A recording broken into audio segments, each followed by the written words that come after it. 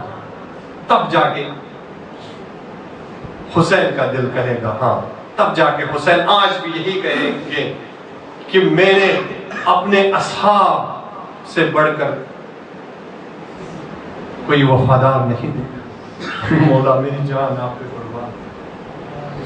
کل ہم نے تذکرہ کیا تھا مسلم ابن عقیل کا.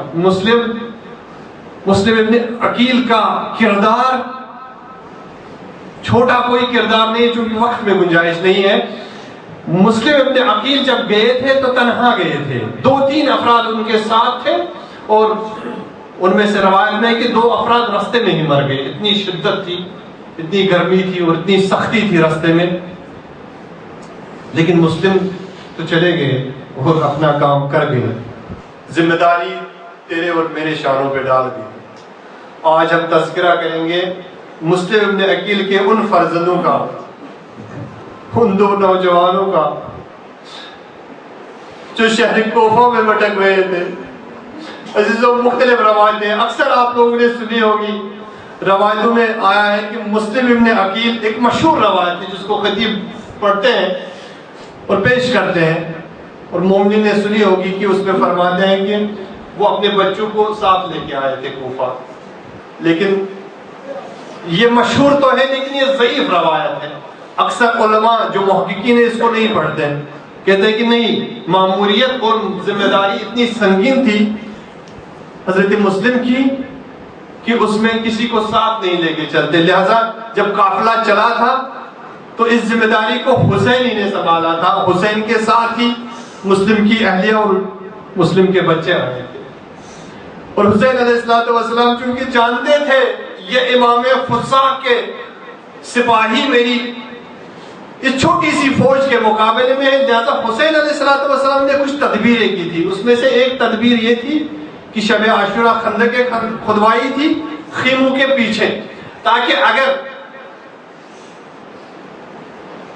کہیں یہ اشکیاء, کہیں یہ سپاہی یزید کے پیچھے سے حملہ نہ کرے. لہذا وہ خندقیں کھدوائی تھی اور اس میں آگ جلائی تھی تاکہ بچے اور خواتین محفوظ ہوں اور انہیں کوئی ڈر نہ ہو. اور آگے چونکہ خود ہی تھے اور اپنا لشکر تھا, اپنے ساتھی تھے, اور آگے سے وہ مقتل میں جاتے تھے اور باری باری شہادت کا نذرانہ راہ خدا میں پیش کرتے. جب سب شہید ہو گئے اور ایک ایک کر کے سارے شہید ہو گئے اور شام غریبی کا وہ سما آیا, تو لشکر کفار اور لشکر شرک و باطل نے یہ نہیں دیکھا کہ یہ عصمت رسول ہے. اس طرح سے حملہ کیا خیموں میں, کہتے ہیں کہ خیموں میں آگ لگا دی. خیموں میں آگ لگانے کے بعد اس نقطے کو پیش کرنا ہے کہ اس پیریڈ میں, اس زمانے میں, چونکہ عبداللہ یہ ابراہیم اور محمد مسلم کے دونوں فرزند بھی تھے, کہتے ہیں کہ بہت سارے بچے جب گھوڑے ادھر کے ادھر ہو رہے تھے, ادھر کے ادھر ہو رہے تھے, تو گھوڑے کے ٹاپوں کی نیچے بہت سارے ایسے چھوٹے چھوٹے بچے آئے جن کی پسلیاں ٹوٹ گئی.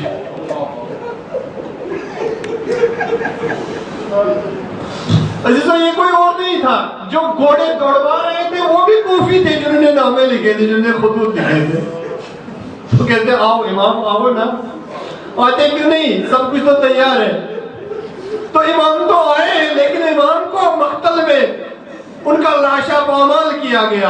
اور یہاں پہ دیکھنے میں آیا ہے کہ جب شام غریبہ کا سما ختم ہو گیا تو کہتے ہیں کہ زینب اور ام کلثوم نے کچھ بچوں کی لاشیں اٹھائی جن کی پسلیاں بالکل چکناچور ہو کے رہ گئی تھی, اور اسی اثنا میں 2 بچے گم ہو گئے.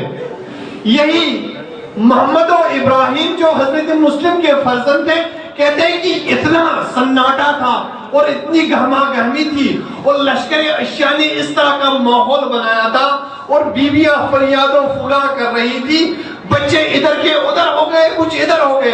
اسی اثنا میں یہ 2 بچے نکل آئے اور بھاگتے بھاگتے ایک ٹیلے تک پہنچے, اس ریگستان میں پہنچے. اور انہیں خواب داری ہو گیا، کیونکہ خستگی تھی، تھکاوٹ تھی، ظلم و جور سے فرار کر رہے تھے، تو نیند آ گئی۔ جب آنکھ کھلی تو دیکھا سورج طلوع ہوا ہے، اور دیکھا کیا کہ ایک بہت دور ہو چکے ہیں۔ تھوڑا بستی کی تلاش میں نہیں نکلے، بستی کی تلاش میں نکلنا تھا کہ ایک نہر فرات جو گزر رہا تھا وہاں سے اس تک پہنچے۔ عزیزو توجہ کرنا، جب اپنا کوئی بچہ بچھڑ جاتا ہے نا کتنا دکھ ہوتا ہے۔ اس سفیر حسین کے بچے کہتے ہیں کہ یہ بچے نہر کے نزدیک ہیں، کچھ عورتیں وہاں پہ پانی لے رہی تھی، تو ان بچوں نے خواہش کی اے بی بی ہمیں ذرا کچھ پانی پلا دے۔ تو بی بی نے انہیں پانی پلایا اور پوچھا کہ بیٹا کہاں جانا ہے؟ کہا بی بی ذرا ہمیں مدینے کا راستہ بتا دیں، ہم مدینہ جانا چاہتے ہیں، ہم یہ کربلا ہے، یہ کوفہ کا راستہ ہے، ہم مدینہ جانا چاہتے ہیں، ہمیں بتا دیں کہ کہاں ہے۔ کہا بیٹا تمہارے ماں باپ کہاں ہیں؟ کہا ہمارے ماں باپ یہاں تو نہیں ہیں۔ تو یہ عورتیں آپس میں چمی گوئیاں اور باتیں کرنے لگی، کتنے ننھے سے پھول ہیں، اتنے چاند بھرا چہرہ ہے ان بچوں کا، کتنے لاپرواہ ہیں ان کے ماں باپ۔ ایک مرتبہ محمد کو غیرت آئی، کہا بی بی ایسا مت کرو، ایسا مت کہو، میرے بابا میرے ماما وہ لاپرواہ نہیں ہے، میں مسلم ابن عقیل کا بیٹا ہوں، وہ سفیر حسین تھے اور کوفے والوں نے بے دردی سے میرے بابا کو شہید کیا، میرے مولا کو میدان کربلا میں شہید کیا۔ ایک دفعہ سننا تھا، یہ روایتوں میں لکھا ہے کہ بی بی نے ان کو اپنے سینے سے لگایا اور اپنے گھر لے کے گئی، چونکہ وقت میں گنجائش نہیں آزاداران حسینی، خدا آپ کو کسی کے غم میں نہ رلائے سوائے غم حسین کے۔ ایک دفعہ لے کے گئی اور کسی قافلے کے حوالے کرنا تھا، کہا کہ رات بھر سلایا، اگلے دن کسی آدمی کے حوالے کیا، انہیں قافلے تک پہنچا دو جو مدینے جانے والا ہے۔ کہتے کہ یہ بچے نکلے تو لیکن قافلہ نہ ملا، ایک شخص ملا جو حارث نامی تھا، اس کو جب پتا چلا کہ یہ مسلم کے بیٹے ہیں تو اس نے کہا میرا تو کام بن گیا، کہا بیٹا آ جاؤ میں تمہیں ایسے دربار میں لے کے چلتا ہوں، آ جاؤ میرے ساتھ۔ یہ بچے نہر کے قریب پہنچے تو بچوں نے کہا ہم وضو کرنا چاہتے ہیں، ہم نماز پڑھنا چاہتے ہیں۔ کہا بچوں تم نماز پڑھو، مجھے تمہارے تن کی ضرورت نہیں ہے، مجھے تمہارے سر کی ضرورت ہے۔ کہا کیوں ایسا کرنا چاہتے ہو؟ کہا چونکہ اپنی ذات مجھے انعام دے گا، چونکہ تم سفیر حسین کے بچے ہو۔ بس یہ سننا تھا، محمد نے ابراہیم کو گلے سے لگایا، ابراہیم نے محمد کو گلے سے لگایا، اور اس نے ایک مرتبہ دونوں بھائیوں کا سر قلم کیا، اور یہ جسم دونوں جو ہے وہ نہر فرات میں ڈال دیے۔